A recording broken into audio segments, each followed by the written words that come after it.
Bonjour à toutes et tous. Donc, moi, je suis Dimitri Lély, je travaille à Groupama Centre-Atlantique, je suis directeur agricole et donc en charge du projet Vitirève. Et donc, au tout début, quand on a commencé à travailler sur ce sujet, on a sollicité nos collègues de GMA. Et donc, je vais laisser Baptiste se présenter. Oui, merci. Bonjour à tous. Du coup, Baptiste Dubois. Donc moi, je travaille à Groupama aussi, mais à la direction, on va dire, centrale à Paris. Et moi, je suis en charge de l'activité autour de l'assurance récolte. Voilà. Et on va faire à deux voix, du coup. C'est ça. Donc, le contexte, du coup, Marc, on te remercie puisque tu as déjà dit beaucoup de choses que l'on avait prévu de dire sur le contexte. Donc, finalement, Marc nous fait gagner du temps. Donc, je vais, moi, peut-être évoquer des éléments de contexte, on va dire vision assureur, hein. Du coup, on a été sollicité par la région, c'était en 2009, pour venir accompagner ce projet. On ne savait pas vraiment où on mettait les pieds. Et donc, on s'est retrouvé avec Yann au niveau de la région à essayer de travailler sur comment on accompagne les agriculteurs dans la transition agroécologique. Et donc, dans les tours de table, dans ce projet d'investissement d'avenir. Dans les tours de table, on s'est retrouvé avec la région, avec des opérateurs économiques, avec des instituts techniques, et donc Groupama. Et assez rapidement, on s'est dit que potentiellement, on pouvait externaliser une partie du risque des agriculteurs et essayer de proposer un dispositif qui couvre les pertes de rendement suite à maladie dans le cadre d'une utilisation des produits phytosanitaires optimisés. Ça, c'était au tout départ. Je dirais même que si la genèse même de ce projet, c'était pas forcément de couvrir les pertes maladies, c'était de couvrir la transition agroécologique. Donc la période pendant laquelle les exploitants prennent le risque de changer itinéraire technique et d'aller vers des itinéraires techniques moins consommateurs en intrants. Donc ça, c'était l'objectif initial.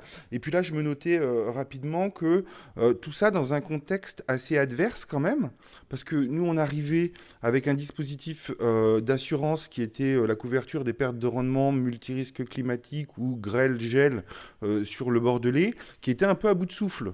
Hein, avec un peu de défiance quand même autour de la table sur ce dispositif, puisque ce dispositif, c'est un dispositif qui couvre des pertes de rendement. Bon, je pense que vous le connaissez à peu près tous ici, mais juste un petit rappel sur les rendements assurés, qui sont des rendements olympiques ou moyenne triennale depuis peu. En tout cas, principalement, c'était des rendements olympiques à l'époque qui étaient assez bas, sachant que dans la région bordelaise, on avait eu des aléas climatiques majeurs qui avaient fait que nos exploitants agricoles avaient des références faibles.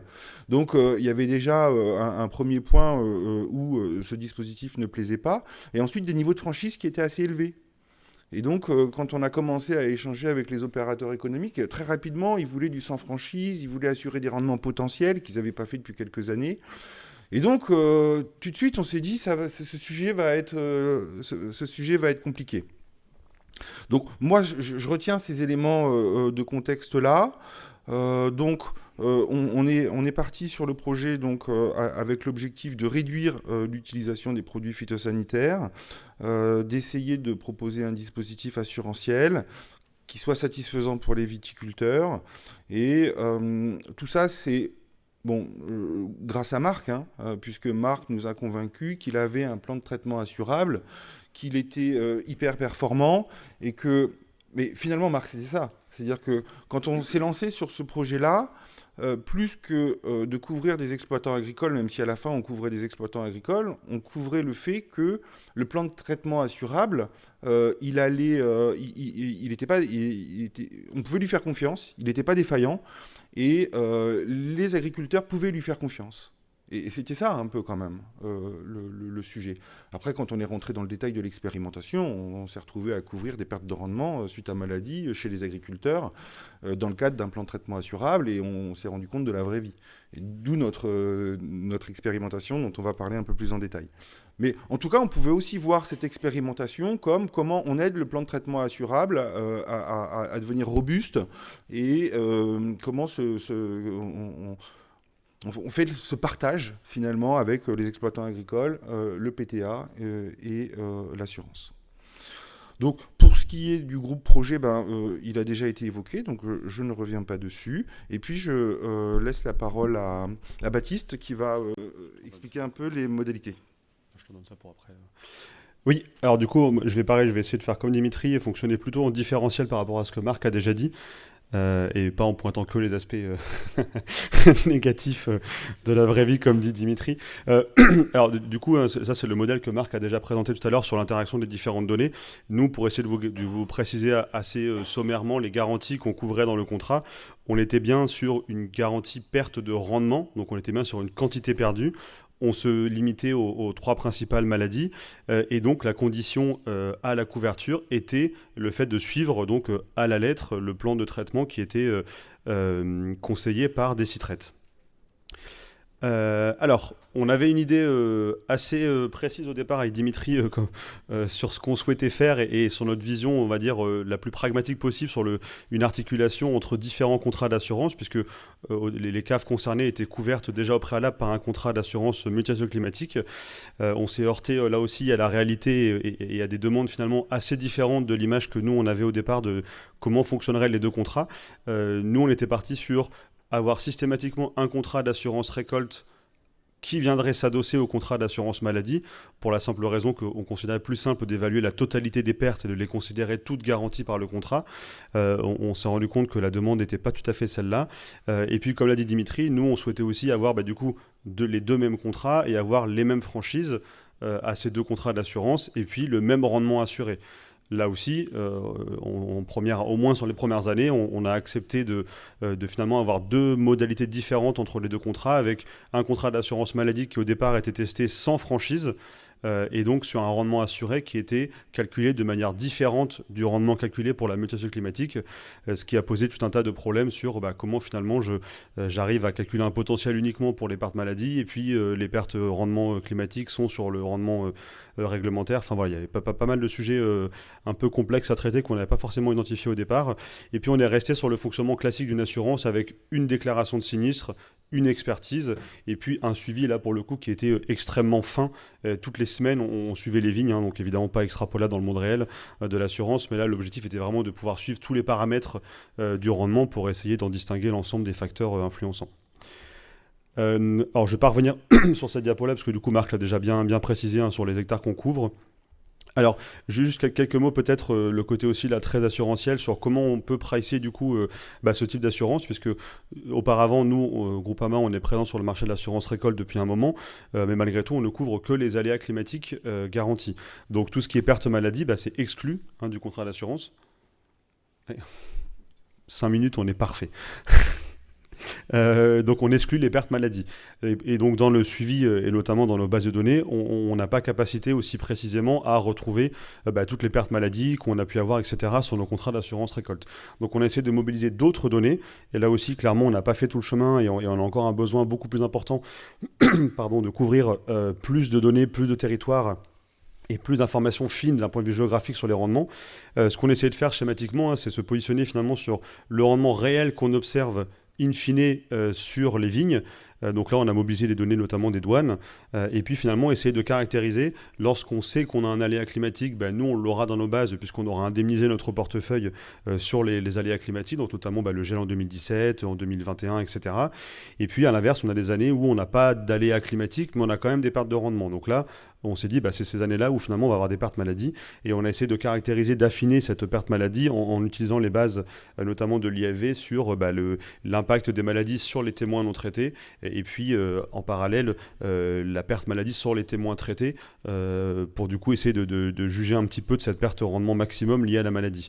Mais là aussi, d'un point de vue modèle tarifaire, on est encore loin d'avoir atterri sur quelque chose de très très fin. Alors le bilan aussi, là pareil, le bilan on va dire très opérationnel, économique pour l'assureur. Donc Marc l'a dit, on a eu des succès variés pendant les années du projet, on a eu des bonnes et des mauvaises surprises. Au final, donc vous voyez là sur le tableau synthèse, on a finalement eu, c'est assez binaire, on a des années où tout s'est bien passé, on n'a strictement rien payé, malgré un contrat, je rappelle, sans franchise. Et puis à l'inverse, on a des années où on a énormément payé, et notamment 2022, donc ce que Marc a expliqué expliquais tout à l'heure sur le sinistre 2022 lié à une erreur entre guillemets de l'outil des Citrette et donc qui a causé du coup voilà, une indemnité qui était extrêmement élevée par rapport à ce qui était initialement anticipé.